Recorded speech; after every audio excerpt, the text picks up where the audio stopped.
नेपाल में त्रासदी के बाद उत्तर प्रदेश के दो जिलों में सबसे ज्यादा अलर्ट है महाराजगंज और कुशीनगर। हम इस समय कुशीनगर में गंडक नदी के ठीक सामने मौजूद हैं, जहां आप देख सकते हैं कि जो नदी में बहाव है उस बहाव में भी तेजी में भी कमी आई है और नदी का जो जलस्तर है वो जलस्तर भी घटा है। ये गनीमत की बात है उत्तर प्रदेश के लोगों के लिए, क्योंकि सबसे ज़्यादा जो अलर्ट था वो महाराजगंज और कुशीनगर में था। मुख्यमंत्री योगी आदित्यनाथ ने इस मामले का संज्ञान लिया था, अधिकारियों को ग्राउंड जीरो पर फील्ड में भेजा था, अधिकारियों ने यहाँ पर लोगों से मुलाकात की, बातचीत की और उसके बाद इस पूरे मामले में सबसे इम्पॉर्टेंट बात यह है कि जो जलस्तर है वो यहाँ पर घट रहा है और जो बाढ़ विभाग है उसका ये कहना है कि किसी भी कीमत पर जो पानी है वो गांव में नहीं आने पाएगा, क्योंकि जो बांध बनाया गया है मुख्यमंत्री योगी आदित्यनाथ की अध्यक्षता में उस बांध का सीधा असर यहाँ पर नजर आ रहा है। आप देखिए कि जो यहाँ पर बांध बनाने का कार्य था उसकी वजह से टक्कर यहाँ पर पानी की होती है और उसका पानी उस दिशा में चला जाता है जिस दिशा में दरअसल बाढ़ विभाग उसको फ्लोट करना चाहता है, भेजना चाहता है। हमारे साथ तमाम लोग यहाँ पर मौजूद हैं जो कि इसी इलाके के रहने वाले हैं। सबसे पहले ग्राम प्रधान से ही बात कर लेते हैं, क्योंकि प्रधान के ऊपर सबसे ज़्यादा जिम्मेदारी होती है इलाकों में अपने लोगों की सुरक्षा की जिम्मेदारी की। प्रधान जी, क्या स्थिति है, पहले तो ये बताइए। स्थिति तो नियंत्रण में है। जैसा ऊपर से आपदा का विभाग द्वारा, सरकार द्वारा जो अलर्ट जारी किया गया था उस हिसाब से आपदा यहाँ पे नहीं है, लेकिन सरकार मुस्तैदी से तैयार थी इस आपदा से निपटने के लिए। फिलहाल ग्रामीण भी सजग रहे, अपने स्तर से तत्पर रहे। हम लोग रेता के लोग हैं तो वैसे भी पानी झेलने का हम लोगों को आदत है, लेकिन उस तरह की स्थिति हुई नहीं। परसों की बात करें तो इलाके में डीएम हैं, एसपी हैं, जिला प्रशासन के लोग हैं, बाढ़ प्रबंधन के लोग हैं, सभी लोग मुस्तैदी से आ रहे थे, रात रात तक यहाँ पर रह रहे थे। लेकिन अभी की स्थिति ये है कि कम से कम पानी का जो जलस्तर है वो घट रहा है, ये अच्छी बात है। ये घट रहा है, ये बहुत ही अच्छा संकेत है हम लोगों के लिए। लेकिन आज तो फिलहाल कोई अधिकारी नहीं दिख रहे हैं। अभी तो फिलहाल कोई ऐसी इमरजेंसी भी नजर नहीं आ रही है। इमरजेंसी भी नहीं है। इमरजेंसी भी नहीं है तो निश्चित तौर पर जो अधिकारी हैं वो भी थोड़ा सा एटीज़ हुए हैं कि कम से कम जो स्थितियां खराब हो रही थी वो स्थितियां कम से कम खराब होती हुई नज़र नहीं आएंगी। और यही वजह है कि जो नेपाल से पानी आना था वो पानी लगभग आ चुका है और यहाँ से उस पानी को डाइवर्ट भी किया गया है अलग अलग इलाकों में। गंडक नदी की बात कर लें, बिहार में कोसी नदी की बात कर लें, तो इन सारी नदियों में इस जल को न सिर्फ ट्रांसफ़र किया जा चुका है, डिस्चार्ज किया जा चुका है। तो ये बात तो बिल्कुल स्पष्ट हो चुकी है कि कुशीनगर और महाराजगंज में कम से कम नेपाल में जो त्रासदी आई, जो बाढ़ आई, जो वहाँ पर ग्लेशियर पिघलने से तबाही मची, उसका असर कम से कम उत्तर प्रदेश के महाराजगंज और कुशीनगर जिले में इस तरीके से देखने को नहीं मिलने वाला है। क्या नाम भैया आपका? अरविंद कुमार सिंह मेरा नाम है। क्या स्थिति देख रहे हैं? पिछले 2 दिनों से लगातार अलर्ट था यहाँ पर, अभी फिलहाल क्या स्थिति है? जलस्तर लगातार घट रहा है। जल स्तर लगातार घट रहा है, लेकिन इस स्थिति नियंत्रण में है। कोई खतरा कहीं दिखाई हम लोगों को महसूस नहीं किया। हाँ जो टक्कर है यहाँ पर, जो काम कराया गया था, कल भी इसका आप जिक्र कर रहे थे। जी जी, काम तो अच्छा हुआ ही था, काम अच्छा हुआ था। कहीं कहीं डैमेज हुआ है, लेकिन काम का असर तो है ही। काम अगर नहीं हुआ तो नदी जो है और आगे तक जो है बंधे के समीप जो है पहुंच गई होती, कटान ज़्यादा हो जाता। कटान ज़्यादा होता। कटान ज़्यादा हो जाता, काम अच्छा हुआ है। मुख्यमंत्री योगी आदित्यनाथ ने इस पूरे मामले का संज्ञान लिया था और इसी वजह से फिलहाल गांव के लोगों के लिए यहाँ पर राहत भी महसूस हो रही है। भैया क्या नाम है आपका? रामेश्वर सिंह। आप बताइए क्या स्थिति देख रहे हैं? जलस्तर तो लगातार घट रहा है नदी का। जी जी, जल स्तर तो घट रहा है। कोई दिक्कत, खतरा, परेशानी, चूंकि आप लोग पास में ही रहते हैं, कोई महसूस तो नहीं हो रही यहाँ पे? नहीं, कोई महसूस नहीं है। मन में किसी तरीके का डर तो नहीं है? ना, नहीं, डर तो नहीं। क्या नाम भैया आपका? रमन सिंह। आप बताइए क्या स्थिति देख रहे हैं? इस समय तो स्थिति सामान्य है, पहले से बहुत सामान्य हो गई है। इस समय कोई डर भाई की आवश्यकता नहीं है कि आदमी डरे।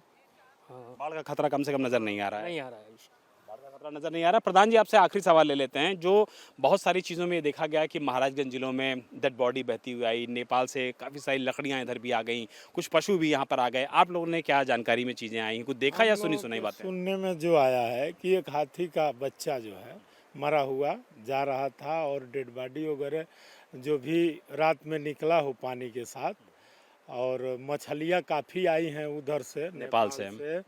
जिसको जो लोग नदी किनारे रहे वो लोग पकड़े भी। और स्थिति इस समय सामान्य है। बड़ी संख्या में क्या लकड़ी भी उधर से बह के आ गई? कुछ लकड़ियाँ भी आई हैं। आप लोग के संज्ञान में इधर नहीं है, लेकिन आई है गंडक आई में। है, गंडक में काफ़ी लकड़ी बह के आई है। सुनने में आ रहा है कि आगे जो लोग हैं वो लोग काफ़ी लकड़ी पकड़े हुए हैं। जी। फिलहाल कुशीनगर में ग्राउंड जीरो पर स्थिति यही है कि जो बाढ़ प्रबंधन का काम हुआ था उससे फिलहाल बंधे यहाँ पर सुरक्षित हैं, और चूंकि बंधे सुरक्षित हैं इसीलिए फिलहाल यहाँ पर कुशीनगर का ये इलाका भी सुरक्षित है। और इसीलिए जो बाढ़ प्रबंधन के लोग हैं, अधिकारी हैं, वो भी ये दावा कर रहे हैं कि नेपाल का जो भी पानी डिस्चार्ज होना था वो डिस्चार्ज हो चुका है, और इसके बावजूद अगर कुशीनगर और महाराजगंज का इलाका बाढ़ के प्रकोप से बचा हुआ है तो इसे प्रबंधन ही कहा जाएगा। और फिलहाल कुशीनगर और महाराजगंज की स्थितियां यही हैं कि लकड़ियां नेपाल से बह के आई हैं, महाराजगंज इलाके में डेड बॉडी भी बह के आई है।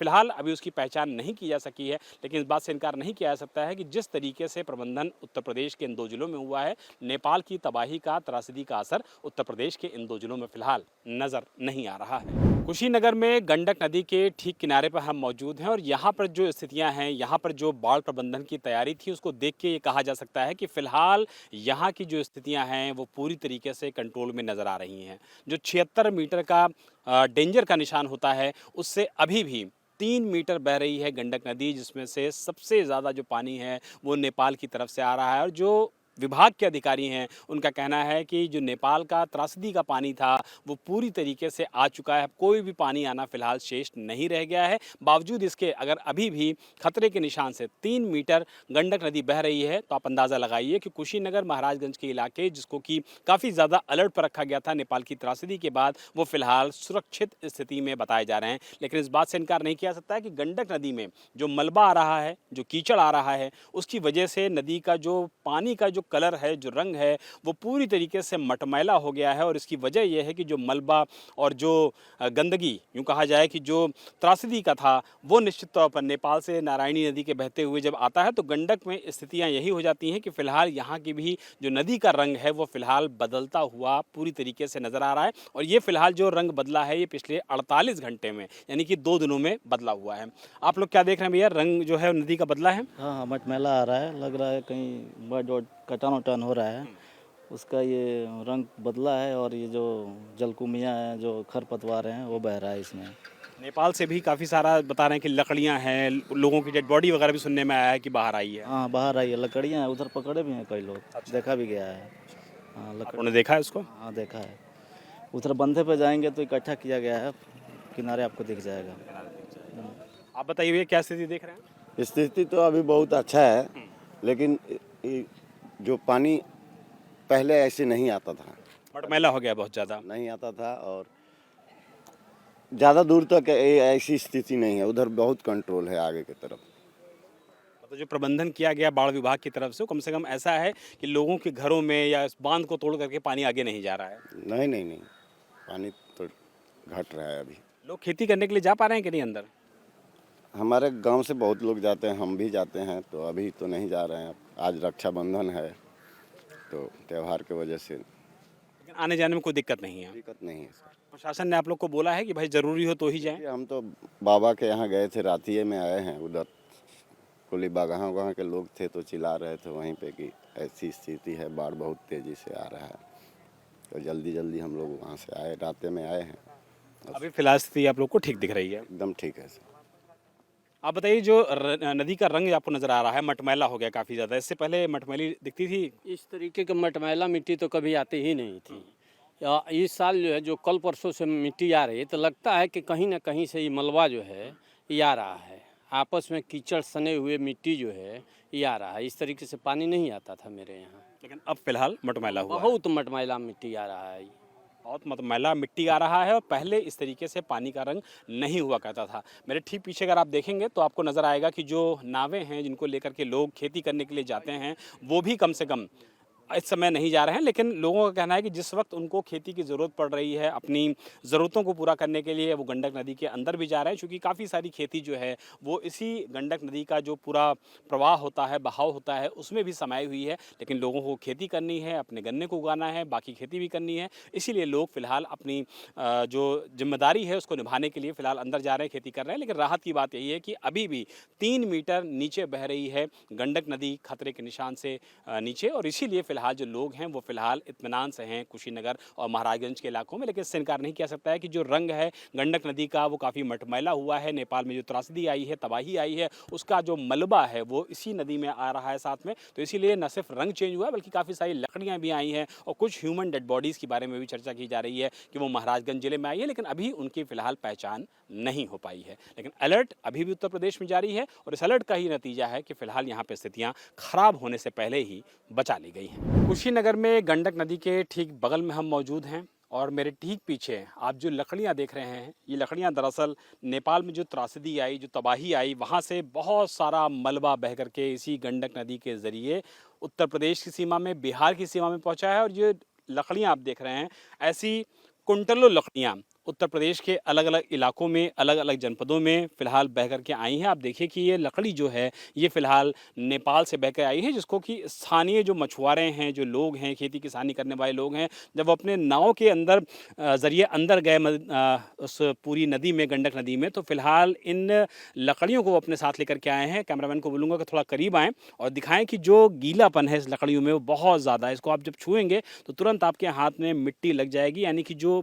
पूरी शुष्क है, पूरी जो लकड़ी है ये पूरी तरीके से गीली है। और जब ये नेपाल से उत्तर प्रदेश के रास्ते में पहुंची है तो फिलहाल यहाँ के जो स्थानीय लोग हैं इन्होंने अपनी ज़रूरतों के हिसाब से इन लकड़ियों को फिलहाल पानी से बाहर निकाला है।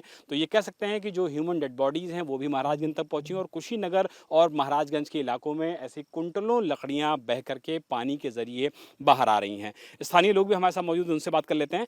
ये जो लकड़ियाँ आप देख रहे हैं, गीली गीली लकड़ी नज़र आ रही है पूरी तरीके से, नेपाल से बह करके यहाँ आई है, और क्या स्थिति आप देख पा रहे हैं यहाँ पे? यहाँ पे बहुत ज़्यादा ये देखा गया कि जैसे ही वहाँ पे जो तबाही का मंजर हुआ, वहाँ से मलबा जो है इतना ज़्यादा आया, केवल लकड़ी ही नहीं है, लकड़ी के साथ साथ डेड बॉडी तमाम देखा गया। यहाँ पे गैस सिलेंडर देखा गया और लोगों ने ये भी बताया कल कि यहाँ पे गाड़ी भी कोई देखी गई थी जो नदी में पलटते हुए जा रही थी। लेकिन स्थानीय लोग जो है जब भी आए इधर किसानी करते हैं, खेती करने के लिए हज़ारों की संख्या में लोग जाते हैं नदी उस पार, तो लोग जब गए तो देखे कि लकड़ियाँ जो है आ रही है बह के, तो लोग जो है अपने साथ लकड़ियों को लेकर के आए। और प्रशासन जब हाई अलर्ट है तो लोगों ने उधर जाना बंद कर दिया। और सबसे ज़्यादा जो है इन्हीं नावों का इस्तेमाल होता है जो स्थानीय लोग अंदर जाते हैं अपनी खेती के लिए और लकड़ी लाद ले आए। जी जी। और स्थानीय जो यहाँ के किसान है, गन्ने की खेती बहुत बड़े लेवल पे यहाँ पे होता है, तराई बेल्ट है जी, चूंकि। जी, जी। तो जब पानी आया इतना ज़्यादा तो किसानों को जो है ज़्यादा प्रभावित है। देखा गया कि आप बगल में देख पा रहे हैं कि जो गन्ना यहाँ पे देख रहे हैं ये किसानों की गन्ना है, जो गन्ना भी नजर आ रहा है यहाँ जी, पे। जी। वो गन्ना जो है कट गया, जब पानी की बहाव आई तो कट गई, उसको जो है किसी तरह से लोग छान करके लाए हैं। अब वो जलावन होगा, अब किसी काम का नहीं है, ज़्यादा जो है किसान भी प्रभावित हैं। और ये जो बंधा आप देख रहे हैं एपी तट बांध है, उसी के समीप में हम लोग हैं। इस बंधे की लगभग 17 किलोमीटर लंबाई है। ये बताया जाता है कि हम लोग तो कभी इसको रिपेयर हुए देखे नहीं, 20 वर्ष हो गया इसको रिपेयर हुए और करोड़ों रुपए जो है मुख्यमंत्री जी प्रत्येक साल इस बंधे को बचाने के लिए जो है खर्च करते हैं। इसलिए कि ये जो बंधा है, इस बंधे पे लगभग लाखों परिवार जो है अपना जीविका चलाता है। लाखों लोगों का ये लक्ष्मण रेखा का काम करता है। जैसे लक्ष्मण रेखा काम करता था उसी तरह से लेकिन कम से कम बंधा बना हुआ है, पानी उस तरफ नहीं जा रहा है, ये तो गनीमत है ना जी। इतना तो गनीमत है, लेकिन इसको सर रिपेयर भी होना चाहिए। यहाँ 17 किलोमीटर जाना हो, कोई बीमार पड़ जाए तो आपको 2 घंटे 3 घंटे लग जाएंगे जाने में। सड़क अच्छी नहीं है, सड़क पूरा जर्जर हो चुका है। करोड़ों रुपया तो खर्च होता है ताकि नदी जो है इस बंधे को न काटे, लेकिन ये जो सड़क है आप एक बार देख सकते हैं, इतना जर्जर हो चुका है कि 17 किलोमीटर जाने में 3-3 घंटे लग जाएगा। अगर कोई मरीज हो तो रास्ते में मर जाएगा, समय से पहुंच नहीं पाएगा अस्पताल। तो जो स्थानीय लोग हैं वो परेशानियों को बता रहे हैं, दिक्कतों को बता रहे हैं। ये भी बता रहे हैं कि नेपाल में जो त्रासदी आई है, तबाही आई है, उसमें जो मलबा निकल करके आ रहा है उसको स्थानीय लोगों ने अपनी नाव के ज़रिए फ़िलहाल यहाँ पर ला करके रखा हुआ है। लेकिन इस बात से इनकार नहीं किया जा सकता है कि अगर ये मलबा के साथ में इतनी लकड़ियाँ, इतनी ह्यूमन डेड बॉडीज़ अगर इंडिया के पोर्शन में आ रही हैं, उत्तर प्रदेश के इलाके में आ रही हैं, तो आप अंदाज़ा लगाइए कि इस त्रासदी का जो असर है वो कितना ज़्यादा नेपाल में होगा, उसके आसपास के इलाकों में होगा, सीमावर्ती इलाकों में होगा। और इसी वजह से इस पूरे इलाके में न सिर्फ अलर्ट है बल्कि अधिकारी लगातार गतिशील भी हैं, भ्रमणशील भी हैं। और यही वजह है कि फ़िलहाल उत्तर प्रदेश के 2 जिलों से सबसे ज़्यादा अलर्ट पे हैं, कुशीनगर और महाराजगंज। यहाँ फ़िलहाल गाँव के अंदर पानी घुसने को नहीं मिला है। मकसूद आलम के साथ विशाल प्रताप सिंह, इंडिया टीवी, कुशीनगर।